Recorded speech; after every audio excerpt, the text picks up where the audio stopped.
بسم اللہ الرحمن الرحیم۔ بیٹی بددل ہو کر میکے آ گئی۔ باپ نے کہا تمہارے ہاتھ کا کھانا بہت دن ہو گئے کھائے ہوئے، آج میرے لیے ایک انڈا اور ایک آلو ابال دو، ساتھ میں ایک گرما گرم کافی، لیکن 20 منٹ تک چولہے پر رکھنا۔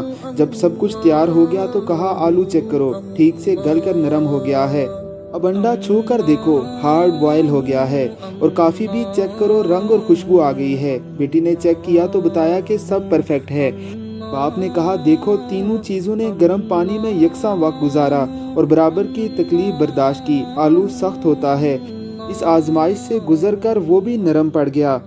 انڈا نرم ہوتا ہے، گرو تو ٹوٹ جاتا ہے، لیکن اب وہ سخت ہو چکا ہے، اس کے اندر کا لیکوڈ بھی سخت ہو چکا ہے۔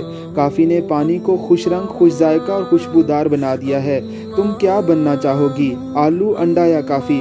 یہ تمہیں سوچنا ہے۔ خود تبدیل ہو جاؤ یا پھر کسی کو تبدیل کر دو، خود کسی کے رنگ میں ڈل جاؤ یا کسی کو اپنے رنگ میں ڈال دو۔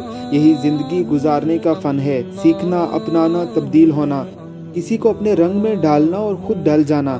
یہ اسی وقت ممکن ہے جب نباہ کرنے کا عزم ہو۔ کم ہمت منزل تک نہیں پہنچتے، راستے میں ہی ہلاک ہو جاتے ہیں۔